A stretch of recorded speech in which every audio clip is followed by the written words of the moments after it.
My name is Linda Stewart, and what I'm about to share with you is beyond extraordinary.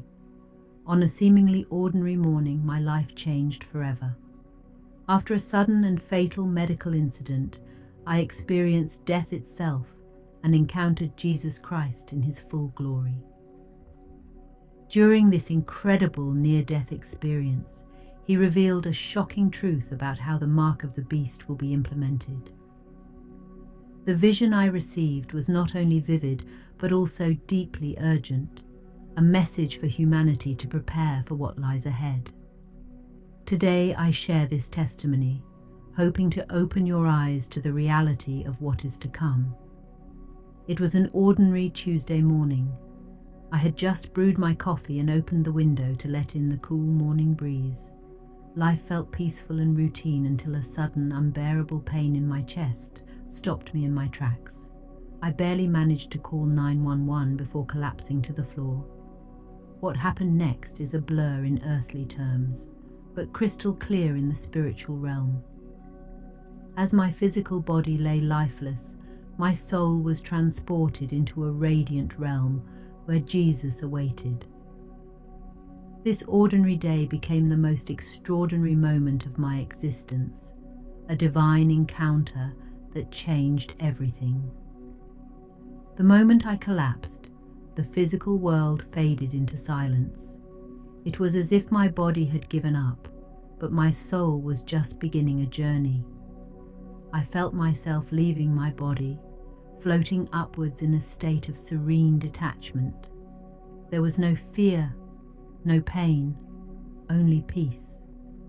Looking down, I could see paramedics rushing to revive me, their voices muffled as if coming from a great distance.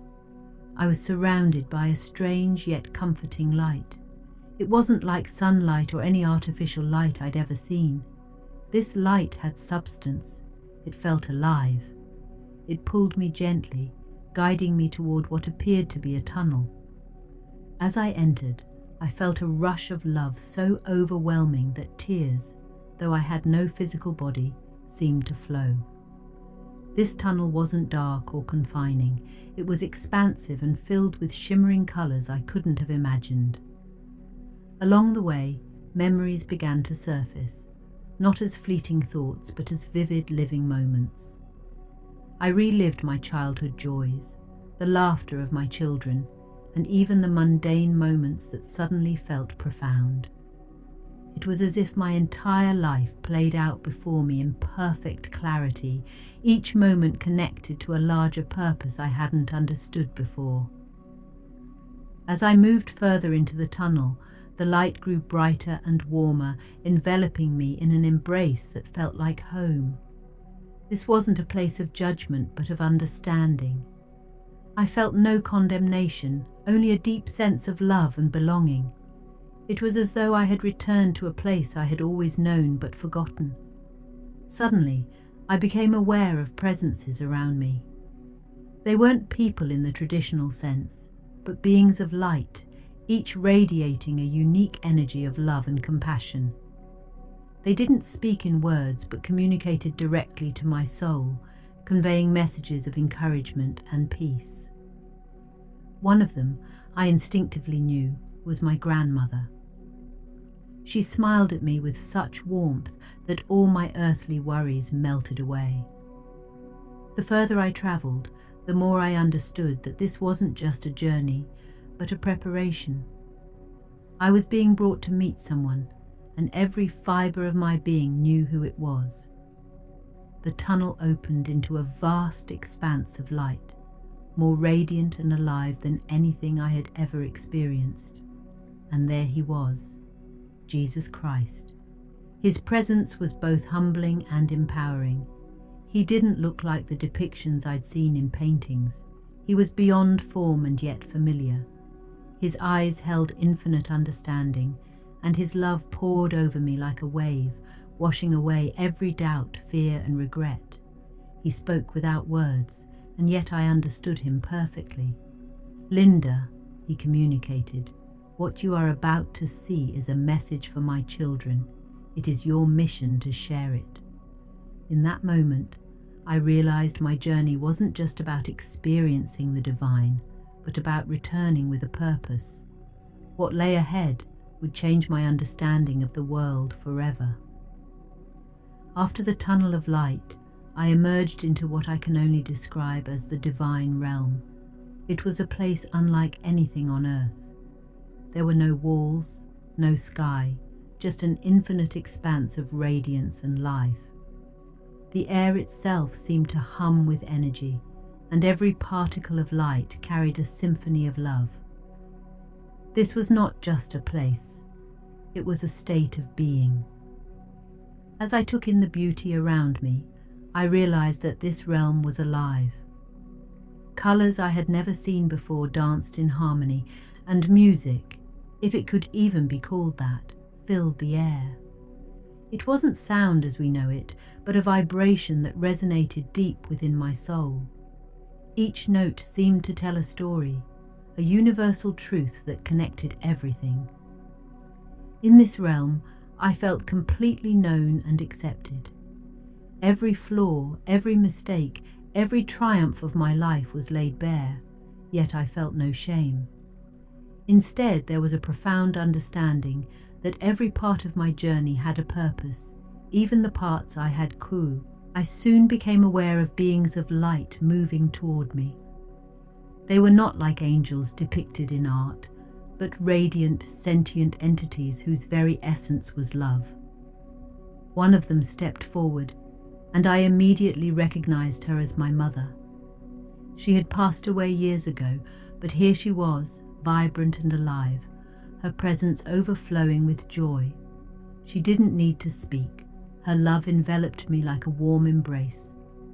Others appeared, family members, friends, and even people I hadn't known well in life, but had impacted in small, meaningful ways. Each presence brought a message of connection, a reminder of how intertwined our lives are. The most profound moment came when I saw Jesus. His presence was overwhelming in its beauty and power. He was both the humble carpenter and the King of Kings, his glory impossible to describe in earthly terms. His love was a tangible force, filling every corner of my being. As he looked at me, I felt a flood of understanding of who I was, why I had lived, and why I was here now. "Linda," he said without words, "you have been chosen to see what must be shared." His voice resonated not in my ears, but in my soul, each word imbued with purpose and urgency. The realm itself seemed to shift as he prepared to show me the vision that would become my mission. The radiant light dimmed slightly, and a new scene began to unfold. It was here, in this divine realm, that Jesus began to reveal the truth about the mark of the beast. As I stood in the radiance of the divine realm, I suddenly became aware of a figure approaching. The light surrounding him was unlike anything I had ever seen, alive, pulsating, and full of infinite love. It wasn't just light, it was his essence. This was Jesus Christ. His presence was both awe-inspiring and comforting, like encountering the deepest love and the highest authority all at once. He didn't speak in words, yet I understood everything he communicated. His eyes, filled with infinite compassion, seemed to look directly into my soul, seeing everything I had ever done, thought, or felt. Despite knowing my flaws and failures, his gaze was filled with acceptance. There was no condemnation, only a love so profound it made me feel whole, complete, and unconditionally valued. Jesus appeared both human and divine. One moment, he was the humble carpenter of Nazareth, with a kind, approachable demeanor. The next, he radiated the majesty of the King of Kings, his light brighter than 1,000 suns. Both aspects of him were equally real and true, and I knew my earthly understanding could only grasp a fragment of his infinite nature. "Linda," he said, not with words but directly into my being, You are here for a reason. What you are about to see is not for you alone. It is a message for my children, a warning of what is to come." As he spoke, I felt an overwhelming sense of responsibility. This wasn't just a meeting, it was a divine mission. The love emanating from him was matched by an urgency that made my soul tremble. I knew that whatever he was about to reveal would change my life, and the lives of many, forever. Jesus extended his hand, and though I didn't have a physical body, I felt a connection as real as anything on earth. He led me to a space within the realm that seemed to transform as we moved. The light around us dimmed slightly, and I sensed a shift in the atmosphere. The radiant beauty of the realm remained, but it was now focused, purposeful. It was here that Jesus began to reveal the vision that would forever alter my understanding of the world. His love and reassurance anchored me as I prepared to witness the truths he would share. Standing beside Jesus, I felt a profound stillness as the vision began. The radiant realm transformed into a series of vivid scenes, each more startling than the last. Jesus was showing me how the mark of the beast would be implemented, a truth so urgent and critical that it made my soul tremble. The first scene was a world consumed by chaos. Natural disasters, economic collapses, and political unrest swept across nations. People were desperate for solutions, for stability amidst the turmoil. Jesus explained that these events would serve as a catalyst for the introduction of a new global system. The vision shifted, and I saw technology at the heart of this system. Digital currencies replaced physical money, biometric identification became mandatory, and social credit systems governed people's access to basic needs. These innovations were marketed as progress, promising fairness, equality, and security. Yet beneath this veneer of convenience lay a sinister agenda. Jesus showed me how the mark of the beast would integrate these systems. It wasn't just a physical mark or implant, it was a comprehensive system of control. Accepting the mark would mean aligning with the Antichrist's rule, not just economically, but spiritually. It was a declaration of allegiance, a choice to reject God's sovereignty. What struck me most was how subtle and deceptive this system would be. It wouldn't appear overtly evil. Instead, it would be framed as a solution to humanity's greatest challenges: poverty, inequality, and climate change.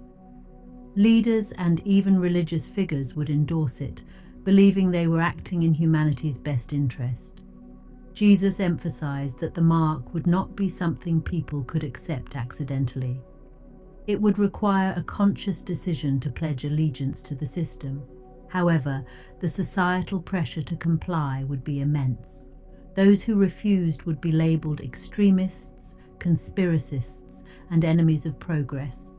Families would be divided, friendships severed, and lives destroyed for resisting. As the vision continued, I saw the heartbreak of believers who succumbed to the deception. They had prepared physically for challenging times, but failed to build the spiritual discernment needed to recognize the true nature of the mark. Their fear of rejection, hunger, and suffering led them to make a choice that cost them their souls. Jesus turned to me with a look of both sorrow and hope. "Linda," he said, "this is why you must share this message. My children must prepare, not just physically, but spiritually. They must remain steadfast in their faith and trust in me." The vision shifted to a focus on technology, revealing how it would play a pivotal role in implementing the mark of the beast. Jesus showed me a world where technology wasn't just a tool, but a master, a system designed to infiltrate every aspect of human life. I saw the rise of digital currencies, where every transaction was monitored and controlled. People no longer used cash or even traditional bank accounts. Instead, their financial lives were tied to a centralized digital system. At first, it seemed like progress, convenient, secure, and efficient. But the control it granted to the governing powers was absolute. Biometric identification was the next layer. Fingerprints, facial recognition, and even DNA data were required to access healthcare, employment, and education. These measures were presented as necessary for security and public safety. However, they stripped individuals of privacy and autonomy, creating a society where every move was tracked. Social credit systems became the final piece of the puzzle. People were scored based on their behavior, beliefs, and compliance with the system. A high score granted privileges, while a low score led to exclusion. Refusing to participate wasn't just inconvenient, it made life nearly impossible. Jesus showed me how these systems were interconnected, forming the infrastructure for the mark. They were tools, not the mark itself, but they conditioned people to accept total control. The convenience and benefits they offered made the idea of resisting seem irrational. As the vision unfolded, Jesus revealed how the mark of the beast would be marketed to humanity. It wouldn't come with horns and fire, but with promises of peace, unity, and progress. The system would appear to be the solution to the world's greatest problems. I saw leaders from all walks of life, politicians, scientists, and even religious figures, advocating for this new system. They spoke of a world without poverty, where resources were distributed fairly and conflict was replaced by harmony. It sounded like a utopia, but Jesus made it clear that this was a deception. Beneath the surface of these promises was a trap. Accepting the mark would mean surrendering not just freedom, but one's soul. The system would demand total allegiance, requiring individuals to reject God's authority and embrace the Antichrist's rule. Those who resisted would be marginalized, unable to buy, sell, or participate in society. Yet Jesus assured me that those who stood firm in their faith would be supported by His grace. The vision shifted once more, and I found myself witnessing the immense societal pressure that would be placed on individuals to conform. Jesus showed me scenes of people being coerced, not through overt force, but through subtle manipulation and overwhelming social influence. I saw families sitting around dinner tables discussing the new system. Some argued passionately about how the mark was essential for survival, while others pleaded not to take it, warning of its true spiritual consequences. These moments were heartbreaking because they revealed how deeply divided households would become. Children would question their parents' choices, spouses would turn against each other, and friendships would crumble. The media played a crucial role in amplifying this pressure. Television screens and social media platforms were filled with stories of how the mark had improved lives, ended hunger, and created peace. Those who resisted were portrayed as dangerous extremists, selfishly holding back humanity's progress. News anchors and influencers demonized them, calling them conspiracists and accusing them of spreading fear. In workplaces, schools, and public spaces, compliance was not just encouraged, it was demanded. People without the mark found themselves unable to access even basic necessities like food, healthcare, and transportation. Their faces were plastered on digital billboards, warning others of the dangers of non-compliance. The public was encouraged to report anyone who refused the mark, creating an atmosphere of mistrust and paranoia. What struck me most was the subtlety of this coercion. It wasn't just about survival, it was about belonging. Humans are social creatures, and the thought of being ostracized, of living as an outcast, was unbearable for many. They feared isolation more than they feared the mark's spiritual implications.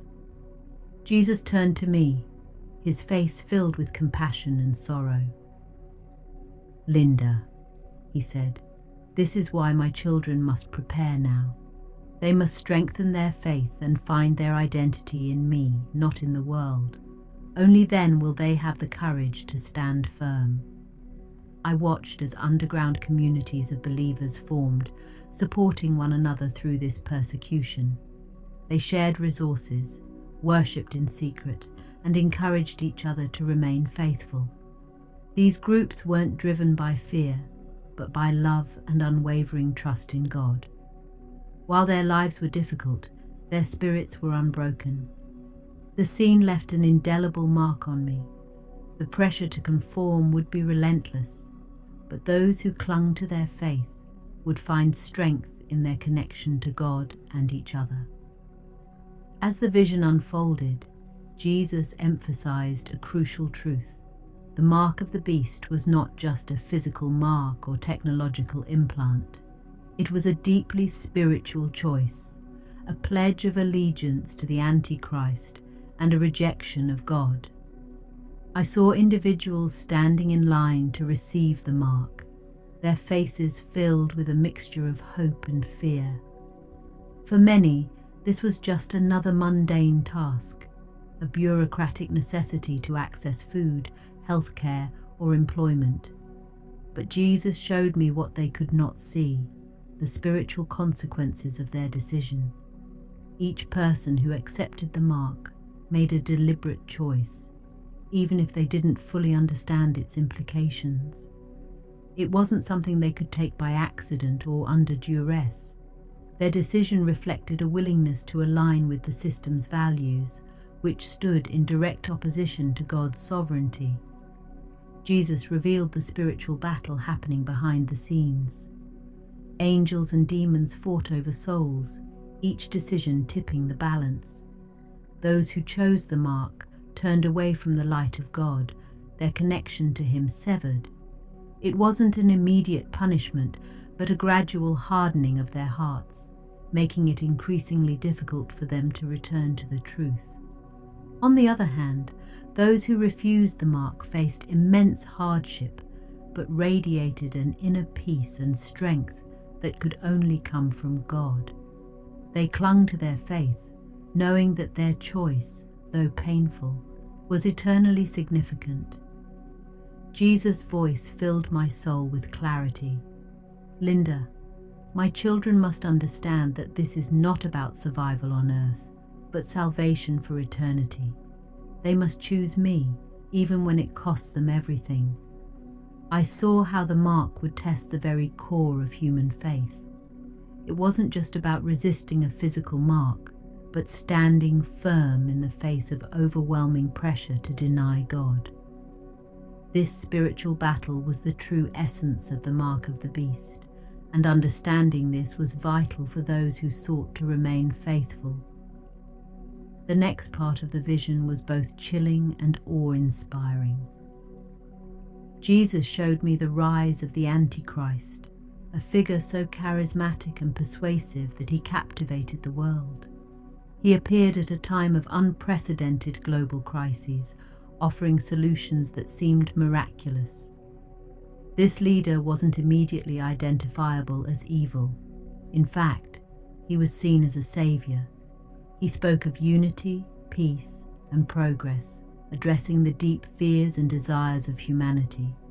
People of all backgrounds flocked to him, mesmerized by his vision for a better world. Even some religious leaders supported him, believing he was sent to heal the divisions of humanity. But Jesus revealed the truth behind this facade. The Antichrist's power was not his own, but came from a dark and deceptive source. He used lies cloaked in half-truths to manipulate the masses, offering them a false sense of hope. His ultimate goal was to lead humanity away from God and into spiritual bondage. The Antichrist system was designed to control every aspect of life. He promised fairness and equality, but delivered oppression. Those who resisted were not just excluded, but actively persecuted. The world celebrated him as a hero, unable to see the chains he was placing around their souls. Jesus' sorrow was palpable as he spoke. Many of my children will be deceived because they do not know my voice. They will follow this leader, thinking they are doing good, but they will be lost. Warn them, Linda. Teach them to deceive. This revelation filled me with both urgency and resolve. The Antichrist would be a master of deception, but his power was limited. Those who remained faithful to God would see through his lies and resist, even when it cost them everything. 12. The role of believers. Strength in faith. 600 words. In the final scenes of this part of the vision, Jesus showed me the role of believers during the time of the mark of the beast. These individuals were not extraordinary by worldly standards, but their faith made them unshakable. I saw small groups of believers gathering in secret, worshipping God despite the risks. They shared food, prayed together, and supported one another in practical and spiritual ways. These communities were marked by love, not fear. They trusted God to provide for their needs, even as they were excluded from society. Jesus showed me how their faith inspired others. Some who had initially accepted the mark began to question their decision, moved by the courage and peace of these believers. Though it was rare, a few even turned back to God, repenting and rejecting the mark despite the consequences. These believers weren't without struggles. They faced hunger, persecution, and isolation. But Jesus assured me that his grace would be sufficient for them. He would strengthen their spirits, guide their steps, and fill them with a peace that surpassed all understanding. Linda, Jesus said, tell my children that I will never leave them. They may feel abandoned by the world, but I am with them always. The vision ended with a profound sense of hope. Though the times ahead would be difficult, the faith of believers would shine like a beacon in the darkness, leading others to the truth. The vision took a dramatic turn, filling me with a sense of awe and hope that outweighed the fear and despair I had witnessed earlier. Jesus showed me the final stages of the spiritual battle, the moment of his ultimate victory. The forces of darkness, led by the Antichrist, appeared powerful and overwhelming at first, spreading their influence across the world. Yet, as Jesus stood beside me, I felt an unshakable certainty that their power was fleeting. I saw the heavens open, and a light more radiant than anything I had experienced poured forth. This wasn't just light, it was the presence of God, his glory descending upon the earth. The armies of heaven followed, led by Christ himself, who now revealed his full authority as the King of Kings. His appearance was magnificent, his robe glowing with purity and his eyes blazing with righteous fire. The forces of the Antichrist crumbled in his presence. Their deception, which had ensnared so many, was exposed for what it truly was. People who had been blinded by lies fell to their knees, either in repentance or in despair. Those who had resisted the mark stood triumphant, their faith vindicated by the undeniable reality of Christ's return. Jesus turned to me and spoke with a voice that resonated through every fibre of my being. Linda, tell my children that this victory is certain. Though the trials will be great, they are temporary. Those who stand firm in faith will share in my triumph and receive rewards beyond their imagination. The scene shifted to a glorious new earth, where peace and joy reigned. The faithful lived in harmony, free from the burdens of sin, suffering, and fear. This was the promise of eternal life fulfilled, a reality that made every sacrifice worthwhile. As the vision began to conclude, Jesus conveyed a message of profound urgency. His voice, though filled with love, carried the weight of divine authority. "Linda," he said, "my children must prepare now, not just for the trials ahead, but for eternity. The time is short, and the choices they make today will shape their futures." I was shown scenes of people living their daily lives, oblivious to the spiritual battle unfolding around them. They were consumed by work, entertainment, and the distractions of the world. Jesus' sorrow was evident as he explained how many were unprepared for the deception that lay ahead. "Spiritual preparation is key," he continued.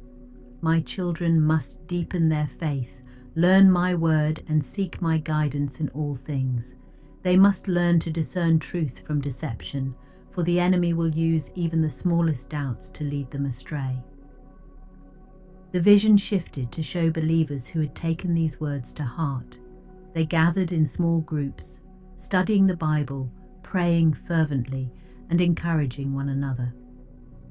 These individuals were not immune to hardship, but their faith made them resilient.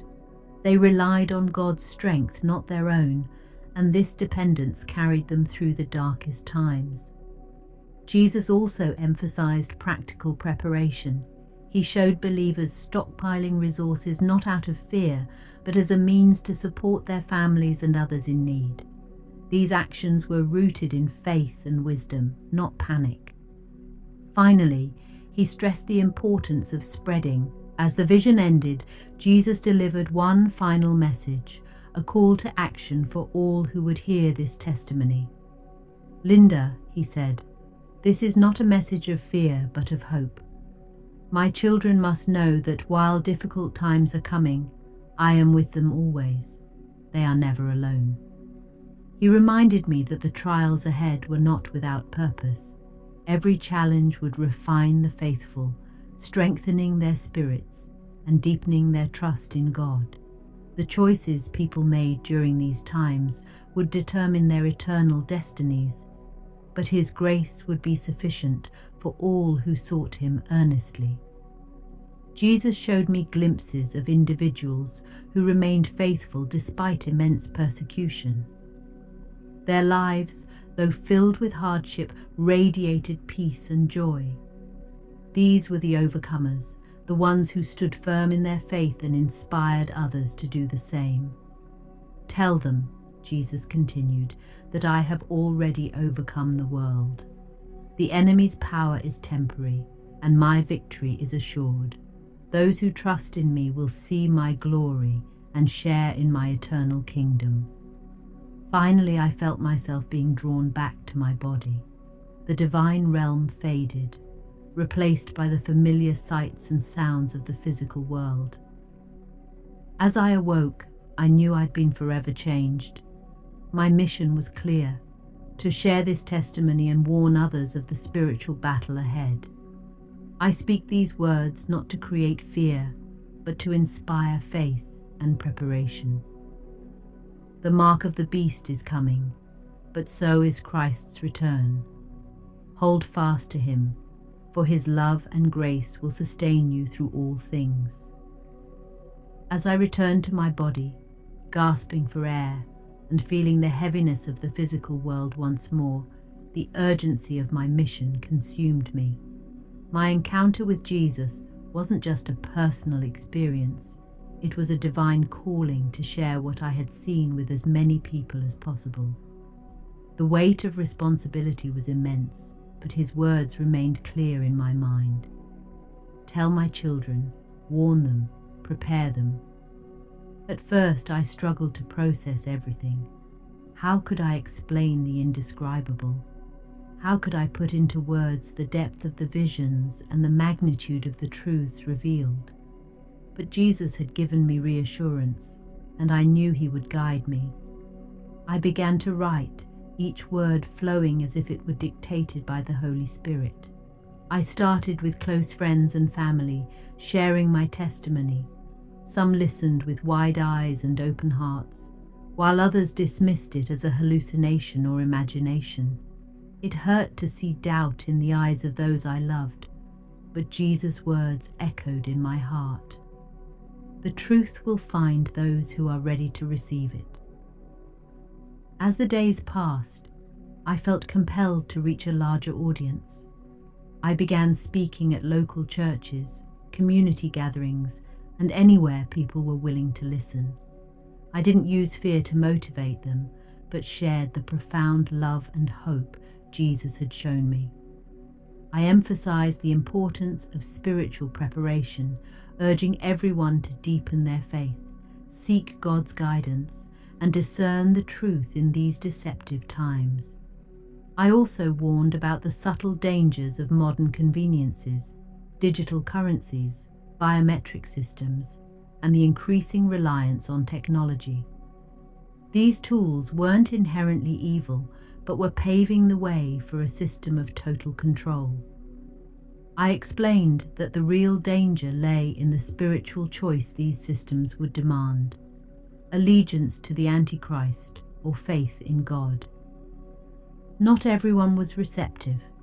Some mocked me, while others accused me of spreading fear and conspiracy theories.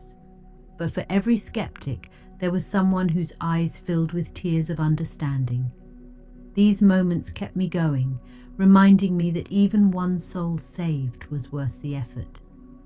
I also felt a deep connection to other believers who shared similar visions and experiences. Together, we formed a network of faith, supporting one another in our mission to prepare the world for what was to come. We prayed for courage, wisdom, and the strength to stand firm in our convictions.